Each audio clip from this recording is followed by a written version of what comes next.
Francisco is the head of the research group on Latin America at Middlesex University in the UK, and he is also National Secretary of the Venezuela Solidarity Campaign and co-author of a very important book on the subject that we are discussing today, which is Right-Wing Politics in the New Latin America, published by Z Books. So, Francisco, please go ahead. Yeah, thanks very much. And this is a very important meeting. I mean, to start with Brazil, you know, as the first seminar webinar that you organize is exactly right. And it's also fantastic to listen directly from ministers who are, you know, shaping the future of the country in the next, I would say, 3 months, 4 months and years. So great in that sense.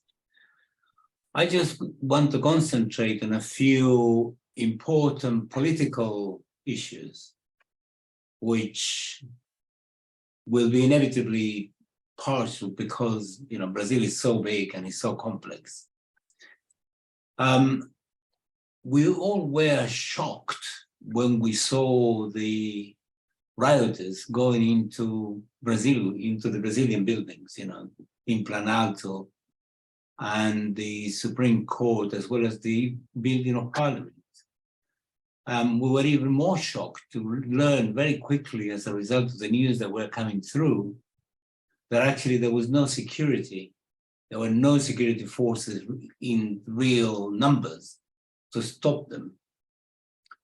So it looked pretty much like a successful coup d'etat that was going to oust the government that hadn't been yet inaugurated, that electorally at least looked weak. So it looked like a very strong possibility that this could happen.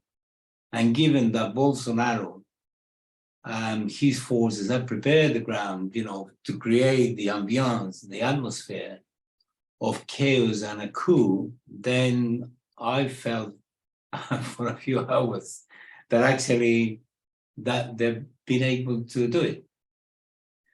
Nevertheless, the response from Lula was extraordinarily robust.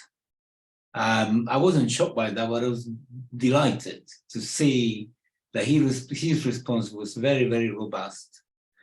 I cannot cover all of the instances of his response, but for example, he very quickly took control of the situation by allowing, you know, reliable security forces to arrest the rioters, people who were in the camps and around the place. And the number that were arrested, according to information, was 1,500. And they were, I don't want to use this word, but they were shipped to 300 detention centers. So this was a very strong, you know, decisive, determined measure.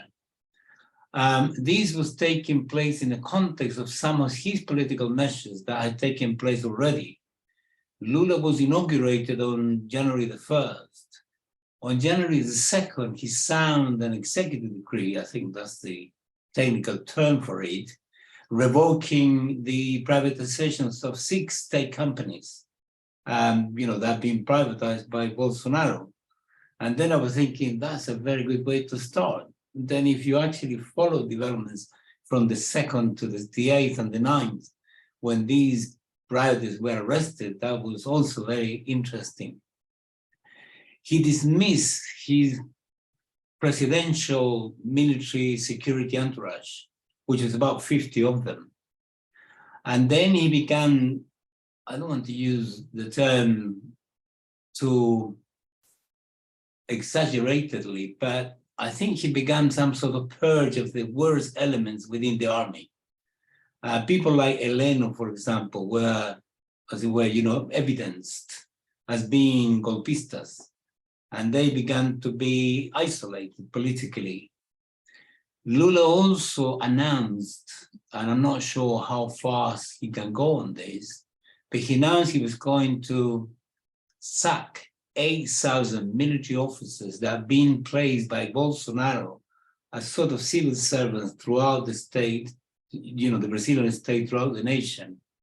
And if you think about it, 8,000 military officers is a very serious effort at militarizing the Brazilian state. In other words, to give what I think is popular in Brazil, in the Brazilian armed forces, which is to practice what they call tutelage of the political process. That is to say, they want to be above the political process, and whatever deviates from what they want, they will sort of intervene and pressurize. So this was extremely important to actually go for this, and this has been announced. Then the I don't know what you call it, I think director of the Free Highway Federal Police was sacked or was pushed into retirement. I think he was pushed because the guy was 47 years old. So you don't retire when you are 47. And then, the process of continuation of this actually has been, to this day, culminated, is continued up to, I think, the 22nd of January, when Julio César da Arruda was actually sacked by Lula, because he would refuse to, well, he was prepared, there are conflicting information, but apparently he was prepared to deploy some forces to protect some of the people in the camps that were outside barracks, demanding that they stage a military coup. And Lula, immediately sacked him, which was almost very swift. And he paid a visit to him with, other chief of staff of the armed forces, and that was the result of that conversation. We don't know exactly what went in, but everything indicates it's been very decisive. And if you look at the economic team, maybe Luis, the minister, can tell us more about that, but I got the sense that by giving the Ministry of Economics to Fernando Haddad, but also by putting Aloisio Mercadante in charge of BNDES, the Banco Nacional that's involved in the International Development Bank, which is a crucial, instrument in Brazilian economics, because historically, the private sector, the entrepreneurs in Brazil actually obtain 70% of their credit from this bank, not from private banks. So if you want to actually bring about or implement a policy of economic growth, to have control over the key instruments of economic policy, such as the ministry and the bank, is crucial.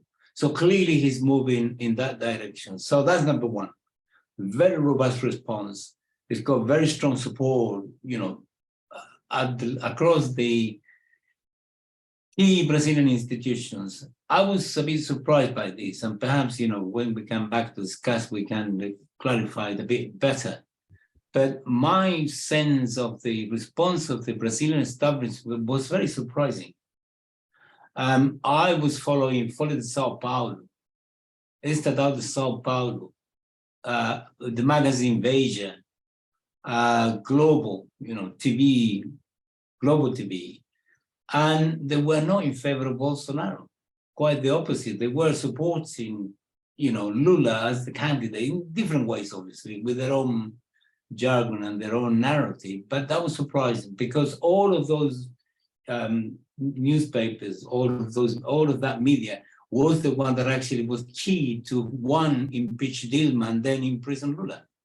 And then when it comes to the, Supreme Electoral Tribunal, but also the Supreme Court, not only that they quash or annul the 8 charges against Lula, which allowed Lula to be presidential candidate, but during the conflict, particularly before the first and the second round, and then after that, their behavior was quite strong. I mean, their responses to Bolsonaro excesses was quite responsive.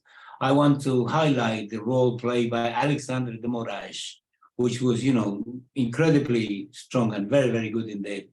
So clearly the Brazilian state is behind it. And I think it's got to do with the following. This is my take on it. When Lula came to office the first time, 2002, 2003 in January, the GDP of Brazil was 600 billion. By the time when he left around 2013-14, the GDP of Brazil had gone up to 2.7 trillion. This is an extraordinary growth. I mean, amazing, which shows, number one, if you have a policy of growth, you can really produce a huge number of things. And a great part of this, not all of it, obviously, was to the benefit of the people. 40 million people were taken out of poverty. Many universities were created. The housing program was developed massively, and so on and so forth. I remember, giving some lessons in some of these universities in the interior, and the outlook and complexion of the people who came to the classes, because clearly people who never went to university came from, the non-traditional social background, people who populate universities. So that decline, that increase was enormous. And of course, there have been crises of every kind, the pandemic and so on, but Bolsonaro presided over one of the worst possible declines of the Brazilian economy. Brazil's economy now, the GDP, is 1.6 trillion. So it's lost 1 trillion in a very short period of time. So my sense is that the Brazilian bourgeoisie, who wants to make profit, and the domestic economy is the mechanism for them to make some profits, they need two things. They needed two things. One candidate that was able to win against Bolsonaro, and number two, a policy of economic growth. And not that they were enamored with Lula, because they tried Ciro Gomez first, a nasty piece of work in my view, and that failed because he got no beyond 8%. Then they tried Sergio Moro, at least sections of it did, and then Sergio Moro with about 6 to 8%. That was a failure as well.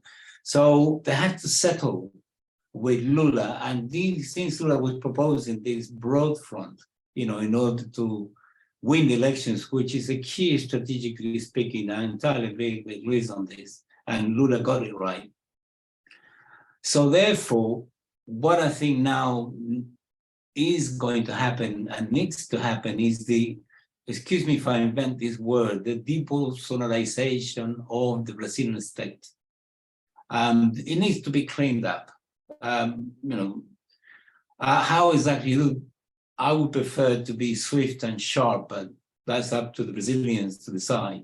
It's very, very important indeed to do this, because you have to get governability in order to be able to actually have economic growth, and you have to have those two in order to have stability. And given that Brazil is such a weighty player, not only in Latin America, but in the world, these things internally are extremely important. I wish we have different Latin American settings that will allow us to, that will allow us to come in and, help out in Brazil. I just finished with this. The significance of Brazil, given its weight for Latin America, is gigantic. I mean, we can go for regional integration anyway without Brazil, but with Brazil is much faster, is much bigger, is much better. Just to give a final piece of data here, the combined GDP of all the Latin American countries is 6 trillion. Brazil's GDP is 1.6 trillion. And now they're talking about, this common currency and all sorts of other things. Restoration of relations with Venezuela, with Cuba. And we have, for the first time, different to the first pink wave, this second pink wave, we have the largest economies and the economies with most resources all on the left. Mexico, Brazil, Mexico, Argentina, then Venezuela, then Cuba, which is a biotechnological power, and so on. So the potential is gigantic. And given that the defeat of Bolsonaro has meant that Bolsonarismo is beginning to, don't want to exaggerate, but crumble away. It's not as strong as it was. I don't think it's possible for them to reconstitute. The de-Bolsonarization state will certainly contribute to that. So all the best for you, comrades in Brazil. Obrigado. I'm Michael Hudson. I'm appearing here for the International Manifesto Group. If you like this video and ones like it, please subscribe. For more information, go to the address on the screen.